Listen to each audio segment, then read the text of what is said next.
All right, so evergreen content every week. We'll do one or two of these. We'll try to keep them at least 20 to 30 minutes because there might be some debate in some of these. So we did the modern era, so 1980. We're just going to put that as the denote. You could make the 1960s as the modern era, but for our purposes, we'll do 1980 and up onward. And today we're going to focus for a couple of these. We're going to do the offensive side of the ball. It's the Mount Rushmore, so top four. If there's four presidents on Mount Rushmore, though some people think there should be more, but there's not. So we're doing the top four Georgia quarterbacks and what they accomplished in their career. So there's going to be snubs. I think the bottom, it'll be actually interesting because I think one off the rip.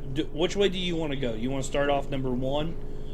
Because I don't. Yeah. If you didn't have this person at number one, then there's going to be a major problem. So to be clear, it is by position group on offense, the top four Georgia players that accomplished the most for the University of Georgia and the program while they were at the University of Georgia. Not who you would want to build a team around if you were going to start from scratch, right? So we're all clear on what the parameters are. All right, I'm ready. Individual career. Now, it's going to be harder whenever you look at offensive linemen, running backs, all the other positions. Quarterback's easier to do, right, because you measure a quarterback. And wide receiver, running back, easier, right. Skilled positions. Yeah, it's going to be easier to measure on what they did. And then I took in consideration on individual as well as what they did in their career. I did as well. Okay, all right. But I'll go first. All right, you want me to go first? Number one isn't who I have at number one. I'm actually going to be kind of flabbergasted. Well, I think it will be. Stetson Bennett is number one in my book. Back-to-back national championships. The story of the kid transferring to JC, not getting a scholarship, and then coming on to lead Georgia to back-to-back national championships. I think you have to put him at number one. Yeah, I don't. There's not a whole lot of argument. I mean, he was an MVP for all four. Or no, yeah, isn't it four? Yeah, 4 playoff games. So he was MVP for all 4 of those. And then, really, I mean, there's an argument to be had that the 21 season. He didn't come on till late, where everyone's like, "Oh, this is Stetson." But that 22 season spoke for itself. I mean, it's probably the greatest quarterbacking season Georgia's had ever. I agree. I would even say he started showing me something in the year we beat Alabama in Indianapolis. I get my years mixed up, but whatever year that was, there were several games I don't think we would have, even with the defense that we had, I don't think we would have won without Stetson, including the national championship, which that was not a fumble. That wasn't his fault. But anyway, but yeah, Stetson Bennett, both of us at number one. All right, you go to your second, and then I'll see how far off we are, because I bet we're going to differ. Well, my number 2 would have been, if Stetson Bennett didn't exist, he would have been my number 1. So I think you know where I'm going with this one. It's Aaron Murray. Was on some teams that should have won. Shout out Todd Grantham, that we were just talking about. Should have won more. Took us 5 yards away from a national championship. Should have been a national championship. Was all-time leader in passing yards, touchdowns, every record that you could think of, until Joe Burrow. And Murray still has some records still in the SEC. To me, the most complete Georgia quarterback that's played at the University of Georgia. And really, I think that last year kind of ruined his NFL career, because I thought he was going to be a really good NFL player. Could have been if he was in the right system. John Gruden also talked about Aaron Murray recently in an interview and said if he was in the right system, he would have been one of those guys. So it's not just me. John Gruden agrees. So Aaron Murray, number 2. Even though he doesn't have an SEC championship, doesn't have a national championship, really it's not individual. Yeah, it's more individual, and like the bowl wins aren't that great. But I mean, his first year starting was it's still, in my lifetime, the worst Georgia football team ever. That 2010 team, a losing record. That was a really bad year. And then to go back to 2010 to 2011, hung in there with LSU. I mean, they could have put up way more, but they probably should have won that game. And then, Up at half, right?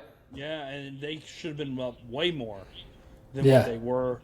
And then 2012, obviously, that was a painful one. So, yeah, Aaron Murray, number 2. I do not have Aaron Murray number 2, although I can see how you can make that case. But if we talk about accomplishing the most at the University of Georgia and what they did, you got to have, and I think it's also a generational thing. You got to have Buck Bellew in there. Yeah. Won a national championship. Stuck Florida's nose in shit down there with Lindsey Scott. So I know he had a fantastic running back behind him and a really good defense and all that kind of stuff. But Buck Bellew is going to be my number 2. One and for then 9 national championship, by the way. So didn't matter, baby. He's a winner. He's a champion. So I have him, and then I have Aaron Murray for all the reasons you said.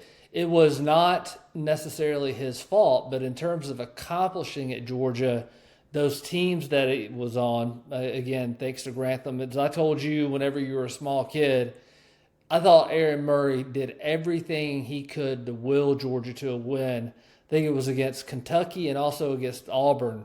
And as they walked off the field, I said, if I was Aaron Murray and wasn't too sore, I'd punch Todd Grantham right in the mouth. Because I just think that cost them, and he was a really talented guy. And I remember, I think it may have been first game that Aaron Murray got in. And if I'm not mistaken, I don't think he started, but he came in for that game. I can't remember that, but I remember him not sliding to go out of bounds. And usually Mark Richt does not get upset with players. He would rather love them than to yell at them. But he went ape shit bananas on that play. And I remember thinking, this kid must be pretty good if he's that worried about him getting hurt, right off the rip. So, yeah, I agree. Aaron Murray was extremely talented, and his record speaks for itself. But he didn't win SEC championship, and he didn't win a national championship. Also, just to add on more Aaron Murray stuff that I love about Aaron Murray, because I love Aaron Murray, and I can keep talking about Aaron Murray all day. Towards ACL against Kentucky, when it did not matter at all. That game was nothing, because we already lost to Auburn, so the season was already over. Towards ACL, continued to play, threw a touchdown, and they had to drag him off the field. That's how much he cared about Georgia. So for me, to do that, you're a great in my book forever. Don't argue. It was 2 of the games I remember distinctly about his career and how much he wanted to win, and I felt bad for him that he was surrounded by incompetence defense. Number 3, you had Aaron Murray. Number 3 for me is David Greene. You have the individual accomplishments for the records that he set at the time. I mean, he was the winningest quarterback ever in NCAA history whenever he left Georgia. Won an SEC championship. Probably, if the playoff existed in 2002, probably, I don't know if they would have beaten that Miami team, but they would have played for a national championship for sure. And I would put my money, if I had to go retrospective and put money on Georgia beating that Miami team, I would have. That team was really good. So, and then 03, 04, took them to SEC championships, played LSU, pretty good teams, but should have probably won another SEC championship, but that's okay. And look, out of all these guys, maybe Stetson, you can go and says, hey, he has one of the more memorable plays in Georgia football history at the quarterback position with his throw to. I think the AD throw in the national championship against Alabama is probably number 1, probably. Yeah. For Stetson. But David Greene, obviously hobnail boot, that turned around the Georgia program, put it in the right direction where, the 90s were really bad. That was a changing of a guard there, and put Georgia kind of in a place where they were going to be a consistent winner with Mark Richt. So David Greene, number 3 for me. Good call. And like you were talking about, certain people are going to get snubbed, and it's probably not fair. I snubbed him, and I probably shouldn't have, because Yeah, and also back then, the ball fakes, that he was probably one of the smoothest. I don't know if it was because he was left-handed or he just practiced it. He was probably one of the smoothest ball handlers I can recall. But I agree in terms of what he did for the program, because believe me, I was in school at Georgia in the 90s under Ray Goof Goff, and it was not good. So him coming in and turning that around, and I probably shouldn't have left him out, but I did, and a good guy too. And like we talked about Buck Blue being a champion, David Greene is one of the. I could see how, because I've heard him speak after, and just been around him a little bit, and he is. You can see how people would gravitate toward him and want to play hard for a guy like that. So, shame on me for not putting him in, but I put Matthew Stafford as my number 4, simply because of individual. And I will tell you that 2008, we're talking about teams that could have won the national championship. To me, whenever we clobbered Hawaii, that was probably the best team Georgia had under the Mark Richt era. And we did exactly what Mark Richt teams always did, dropped a game that we shouldn't have.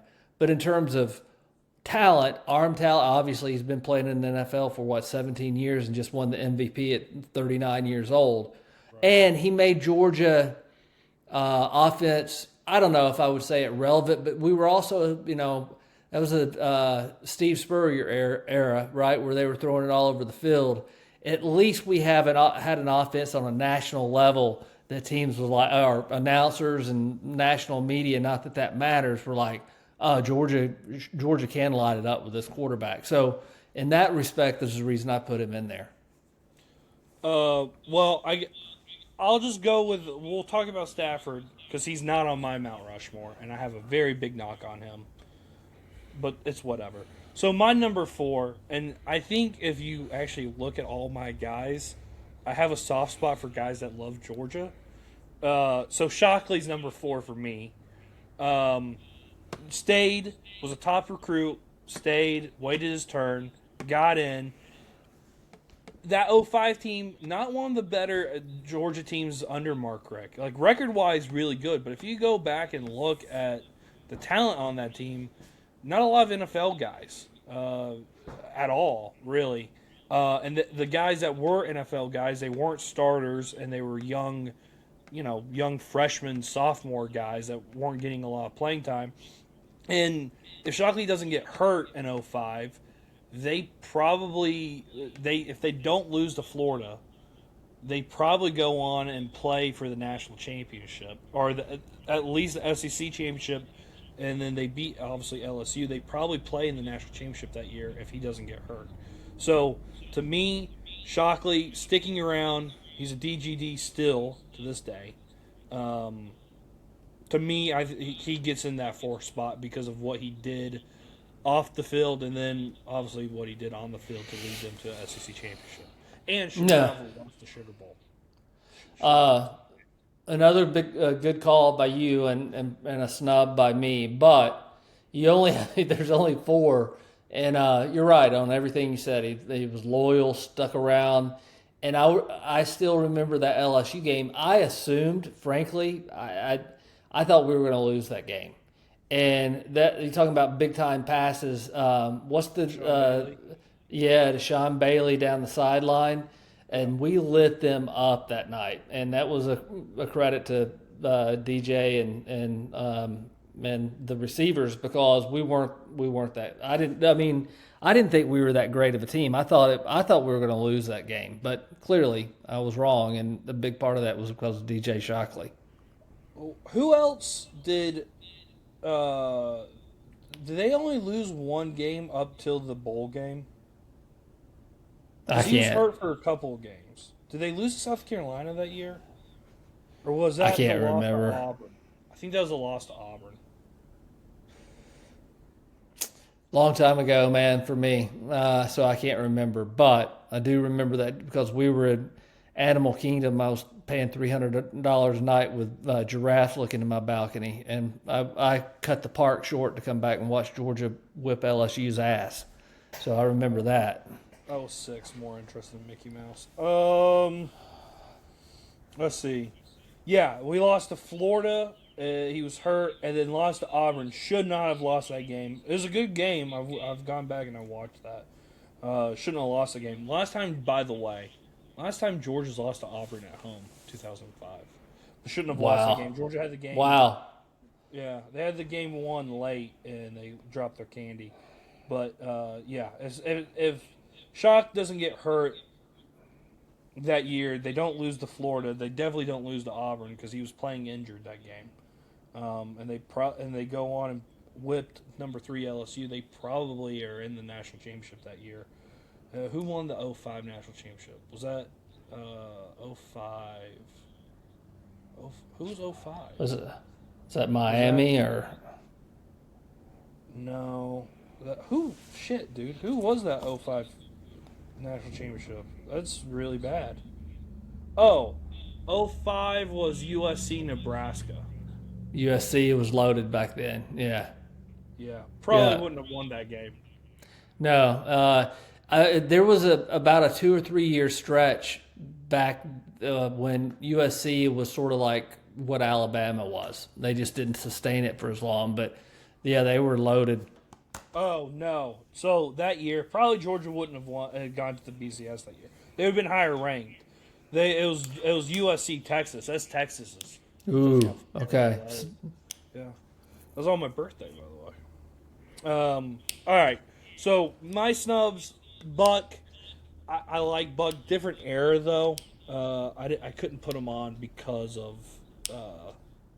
winning the national championship, dude, is a big deal. Yeah, that means something. It's got him a long career where he does a 30-minute show on the radio, and I love Buck. Don't get me wrong. Fantastic show.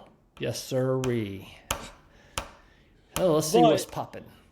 And look, it's what, 78, he comes on, beats Tech. I mean, he had a good career, but just different era, and it's hard for me to put. I also put Lassinger, 84 Cotton Bowl. That was a big one. Kind of forgotten. He's with someone else who I snubbed, but forgotten a lot because he stuck around and got the starting job and only started 1 year. The next guy that I snubbed, Jake Fromm. I just think his career ended on a very sour note with, that 2019 offense was not good. I know he won a Rose Bowl, took us to a national championship, went to 2 Sugar Bowls, but sour note, and then left early for the draft. I don't think he should have left, and then COVID happened. Though if he doesn't leave, Stetson probably doesn't get that playing time in 2020, so maybe it was a good thing. But gets snubbed on my list just because his career ended on a sour note. Another guy, Zeier, got snubbed. I thought, personal accomplishments. I mean, at one point, Zeier had every record at Georgia before Aaron Murray. Yeah, he could spin it, man. And, was on some teams that were not that good, and he was a bright spot. But had a ton of talent. Yeah. Problem. I mean, though, in 92, they did win 10 games, so that counts for something, right? Then, also, Gunner, one day, if he wins another SEC championship or wins a national championship, I think he surpasses either David Greene or Shockley on my list.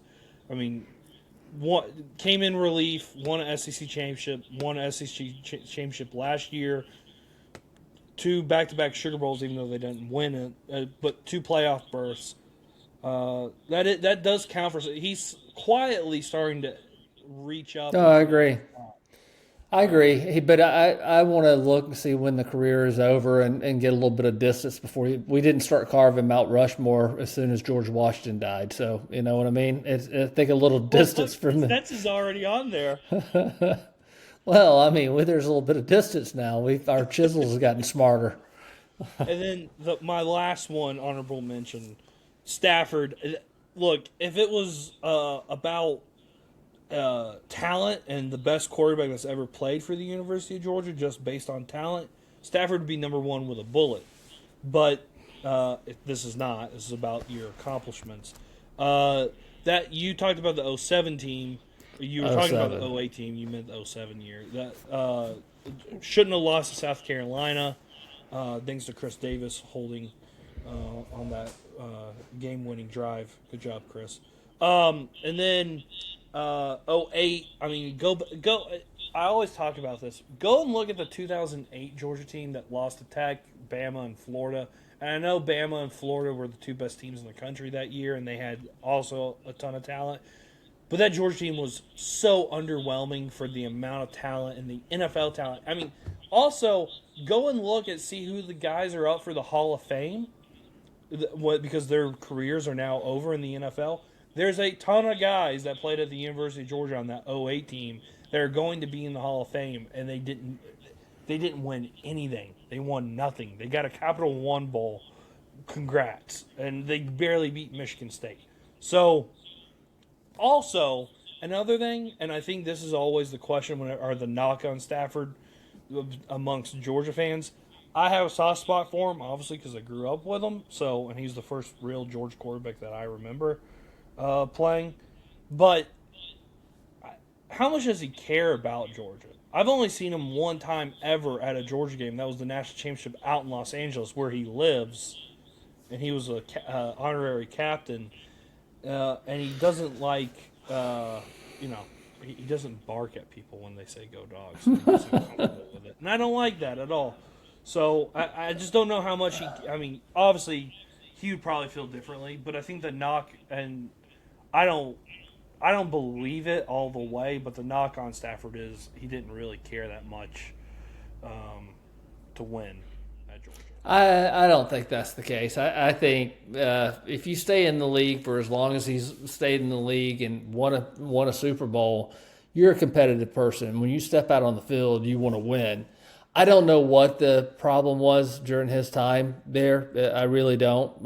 It was like you said, he was surrounded with some talent, right? I don't know, but I don't hold it necessarily against somebody just because they don't wear Georgia on their sleeve. He's got a family and a wife, and he lives in L.A. and coming back here. And I think they're from Texas. I know he is. I don't know where she's from. She was a Georgia cheerleader.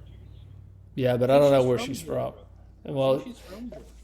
I'm just saying, with as busy and you got kids, I don't necessarily hold that against him. I think, like you said, in terms of talent and putting Georgia on the map in terms of being an offensive team that could compete for national headlines for whatever that was friggin' worth at the time, that's the reason I put him in there, because he was definitely by far the most talented, raw, gifted quarterback that Georgia's ever had.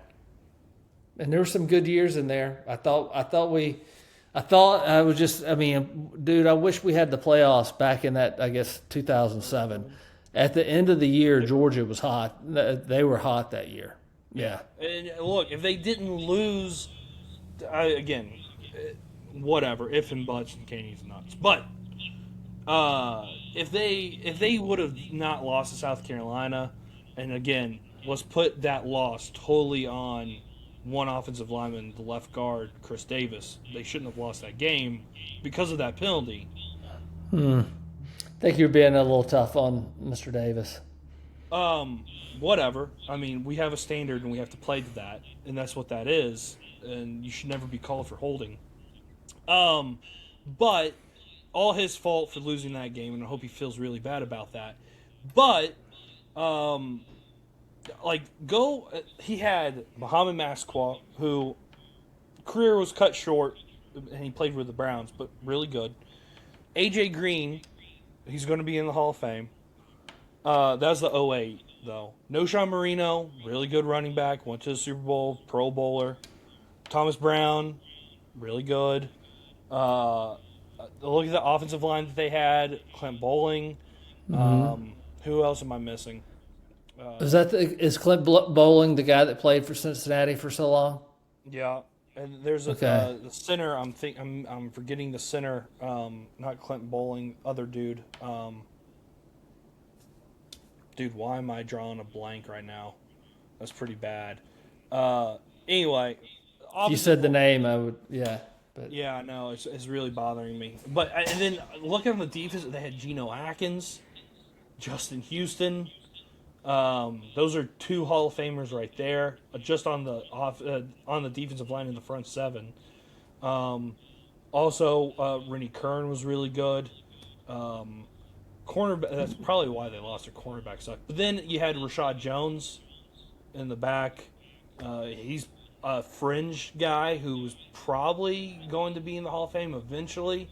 Don't know when, but he's a fringe guy. He definitely is going to be talked about in the NFL because he's on some bad Dolphin teams.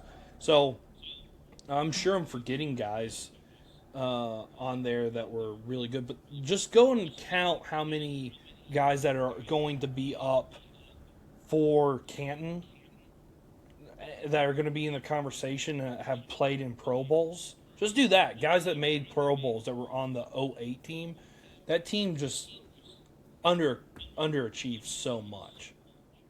yeah, So, like I said, up until the end of the year, you're absolutely right. And then they look like national champions the last 2 or 3 games. And I knew going into that game when they put us against Hawaii. And that quarterback that was supposed to be so great, yeah, who ended up, I think, committing suicide, if I'm not mistaken. Drug or something. Yeah, or something. But yeah, I knew, or I had a pretty good suspicion that we were just going to demolish that poor kid, which is exactly what we did. Yeah. All right. So just real quick, I know this is way down the non-Mount Rushmore, but just to make this a little longer.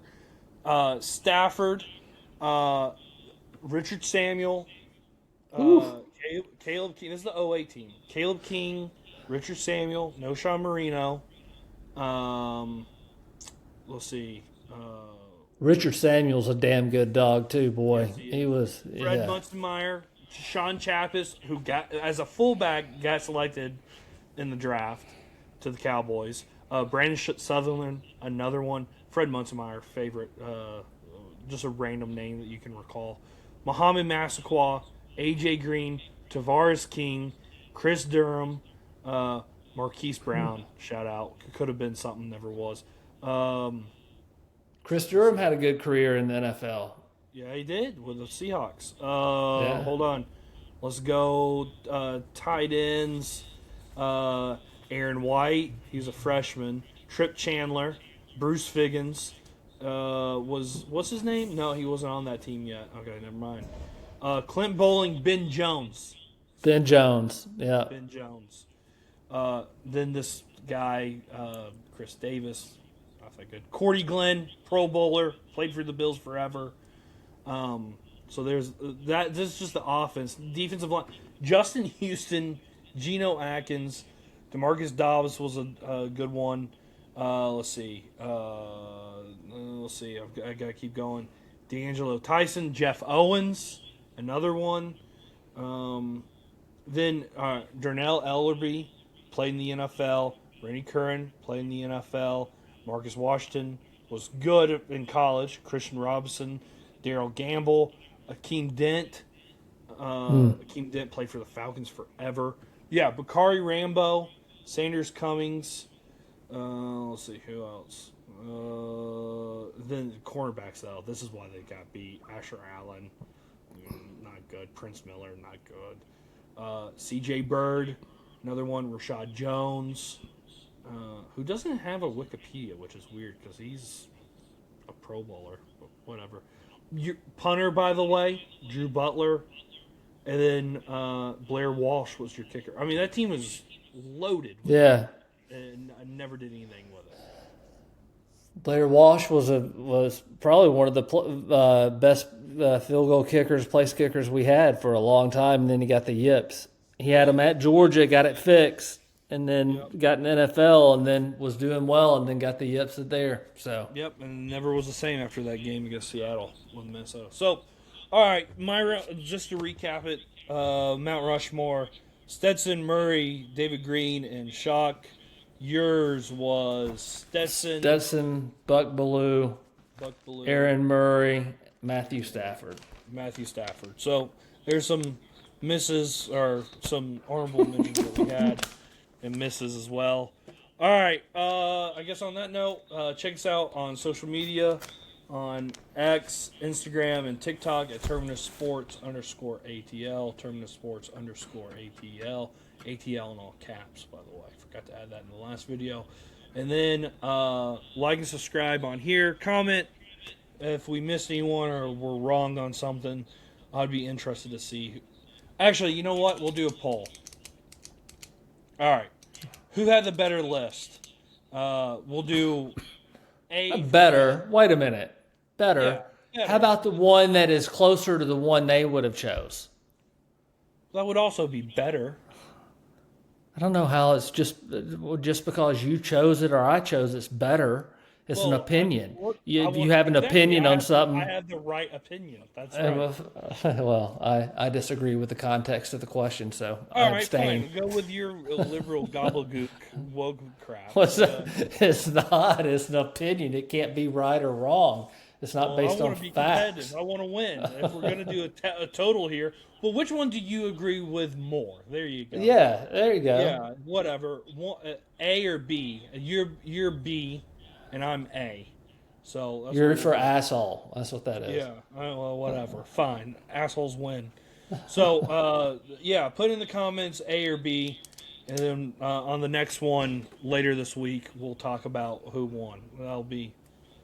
There you go. There's some interactive stuff. Who won? Yeah. Well, who got more A or B? Okay. All right. That's If fine. we're gonna do something, let's be competitive about it. Fire, passion, energy. That's what Kirby wants. I'm gonna give it. All right. All right. So, all right. That's it for today. See you on the other side. See ya.